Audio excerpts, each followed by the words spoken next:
Assalamualaikum warahmatullahi wabarakatuh. Ada satu rahasia besar yang sering disembunyikan dalam kesalehan kita, sesuatu yang lebih berbahaya daripada dosa terang-terangan, yaitu ketika kita melakukan ibadah bukan untuk Allah, tapi untuk penghargaan manusia. Kita sibuk membangun citra di mata dunia, tapi hati kita hancur lebur di mata Pencipta. Jujur, seberapa sering Anda merasa ibadah Anda penuh tenaga di keramaian, namun terasa hampa saat sendirian? Inilah drama batin yang paling menakutkan, terjebak dalam kesalehan palsu. Kita bertopeng berusaha tampil soleh di depan umum, padahal di dalam hati, kita sedang menumpuk dosa paling halus, ria.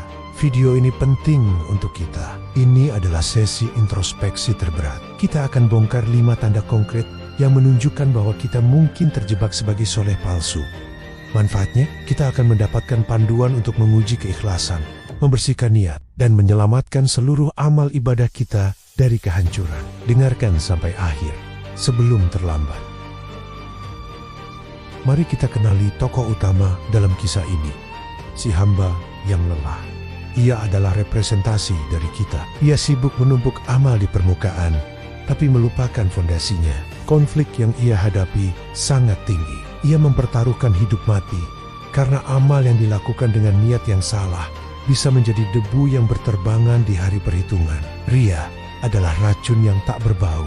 Ia membuat kita merasa baik karena mendapat pujian, padahal sejatinya kita sedang menukar ridha Allah dengan tepuk tangan manusia. Ini adalah sebuah rahasia besar yang kita sembunyikan di dalam jiwa. Bagaimana kita bisa mengujinya? Mari kita bongkar 5 tanda pedih yang harusnya membuat kita segera berintrospeksi.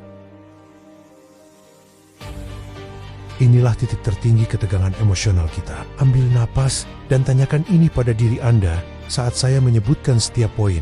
Pertama, ibadah di depan umum jauh lebih baik kualitasnya daripada ibadah rahasia. Pernahkah Anda salat lebih khusyuk, lebih lama, dan lebih tertata saat ada tamu di rumah? Pernahkah sedekah Anda lebih besar nominalnya saat kamera ponsel merekam? Jika kualitas ibadah Anda berbanding lurus dengan jumlah mata yang melihat, hati-hati, ria sedang mengambil alih niat Anda. Kedua, merasa sangat kecewa atau marah saat kebaikan Anda tidak diketahui. Anda sudah berkorban waktu, uang, dan tenaga, tapi tidak ada satupun yang mengucapkan terima kasih, atau tidak ada yang tahu. Tiba-tiba, rasa kesal itu membuncah. Kenapa? Karena pahala yang Anda cari bukan dari Allah, melainkan dari pujian validasi manusia. Ketiga, merasa berat atau malas melakukan ibadah yang tidak populer. Anda semangat melakukan ibadah yang viral misalnya, proyek sosial besar atau umrah, tapi Anda sangat berat untuk salat sunnah rawatib, tahajud di malam sepi, atau membaca Al-Quran tanpa story. Kesalehan Anda hanya selektif pada hal-hal yang memiliki potensi pujian. Keempat, khawatir dicela lebih besar daripada khawatir dosa. Pernahkah Anda melakukan kesalahan, tapi yang Anda takutkan bukan murka Allah, melainkan gosip tetangga atau komentar netizen? Ketika rasa takut kepada manusia lebih dominan daripada rasa takut kepada Al-Khaliq, ini adalah tanda bahwa hati Anda lebih menghargai penilaian makhluk. Kelima, terlalu sering menceritakan kelebihan diri dan amal raksasa. Anda selalu punya cerita tentang betapa sibuknya Anda mengurus ini dan itu, betapa banyak sedekah Anda, atau betapa hebatnya pencapaian spiritual Anda.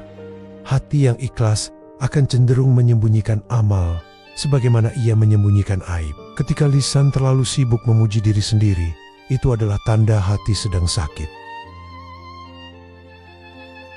Mengapa ria ini begitu mematikan? Karena ia secara langsung berbenturan dengan perintah utama iman, ikhlas. Allah Subhanahu wa Ta'ala berfirman dalam surah Al-Bayyinah ayat 5, padahal mereka tidak disuruh kecuali supaya menyembah Allah dengan memurnikan ketaatan kepadanya dalam menjalankan agama dengan lurus. Ini adalah inti ajaran kita. Para ulama menyebut ria sebagai syirik kecil.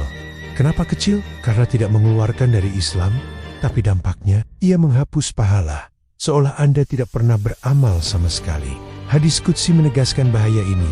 Rasulullah SAW bersabda, Allah berfirman, Aku adalah zat yang paling tidak membutuhkan sekutu. Barang siapa beramal suatu amalan, kemudian ia menyekutukan selainku bersamaku, maka aku akan meninggalkannya dan sekutunya itu. Hadis riwayat Muslim. Bayangkan penderitaan batin. Anda berjuang puluhan tahun menumpuk amal, namun di hari kiamat amal itu ditolak mentah-mentah hanya karena Anda ingin pujian 5 menit di dunia. Introspeksi ini harus kita lakukan sekarang. Penyelesaiannya adalah kembali kepada niat murni. Jadi, kesimpulannya, 5 tanda itu adalah alarm bagi hati kita. Jika Anda menemukan satu saja di diri Anda, jangan putus asa. Ini adalah hadiah teguran dari Allah yang menunjukkan Anda masih punya waktu untuk taubat nasuha. Pesan moralnya, mulai hari ini, biarkan ibadah terbaik Anda adalah rahasia antara Anda dan Allah. Jadikan inner circle terbaik Anda adalah diri Anda. Tempat Anda bisa menangis, bertaubat, dan beramal tanpa perlu saksi manusia. Mari kita tegaskan kembali, kita tidak butuh topeng, kita butuh hati yang bersih. Tantangan saya untuk Anda, lakukan satu kebaikan besar hari ini, dan pastikan tidak ada satupun manusia yang mengetahuinya. Jika Anda berani menerima tantangan ini, komen di bawah. Aku kembali kepada ikhlas, like dan share video ini, agar teman-teman Anda juga terselamatkan dari jebakan soleh palsu ini. Wassalamualaikum warahmatullahi wabarakatuh.